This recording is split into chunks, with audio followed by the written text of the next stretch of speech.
Every year at DNV we make a report called the Energy Transition Outlook. And there we are forecasting what we think is the most likely outcome for the energy future, very much related to the cost of energy in the world.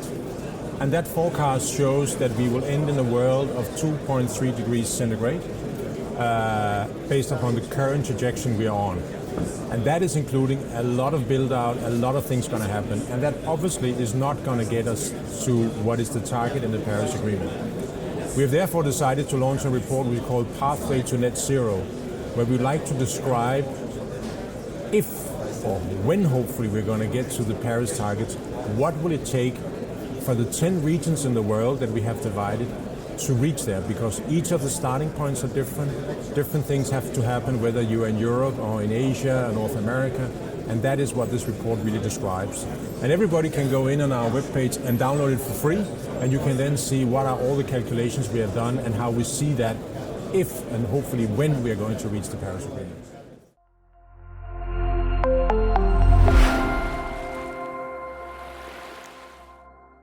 So in the report you will see that we have a very, I think many would say, very bullish forecast for the uptake of renewables.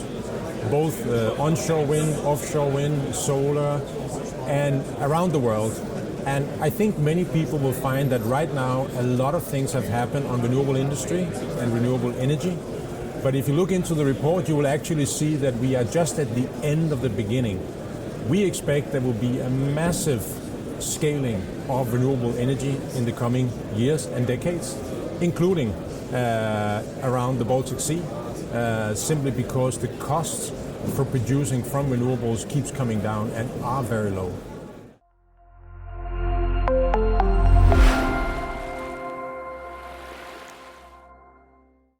So we are very technology optimistic, and what I mean by that is that we do believe that we have most of the tools at hand to really make it happen. The big challenge we have is how to scale, how to build out, for instance, offshore wind in the Baltic Sea on a massive scale, how to create the production of green hydrogen, etc. So the scaling of the industry is probably the biggest challenge ahead, rather than it's a discussion around which technologies to use. It's more a question of taking the technologies we already know that works around the world, get them implemented and scale them. And also the grid build out, for instance, is very, very important. So it is really about taking the tools that we know, that we have in the toolbox, and use them also in the Baltic Sea.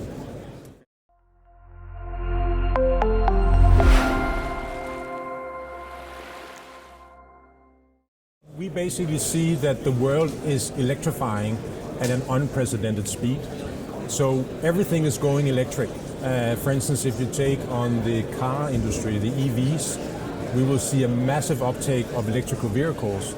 And that is not just because of the climate and the reduction of CO2. It's also because the cost of producing an electrical vehicle will very soon be cheaper than making a combustion engine running on petrol. So just from a cost perspective, it will be much cheaper to buy an EV going forward, and that of course will mean there'll be a massive uptake. What is also important to say that when you buy an electrical vehicle, it's not just a question of getting you from the home to the office, but when you have an electrical vehicle, you can connect it to the grid. So actually an EV is battery on wheels. And when you have enough of it, it starts to become an important part of the integration of the future energy systems, and not just a car that takes up space in a parking lot. So when we say electrical city, we basically are seeing now that the world in so many ways is electrifying, and that obviously needs to be done from a sustainable point of view, and that's also why we are forecasting this massive build out on renewables, because the cost is keep coming down, whether it's on the EV, whether it's on renewables, and now it's all about, as I said before, how to implement it at the faster scale. So we are moving into a world of electrification, I would say, of everything.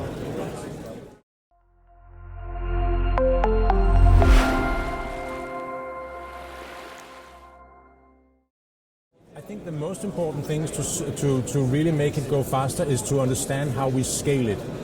The problem is that we have to design systems so it's much easier to do fast build out.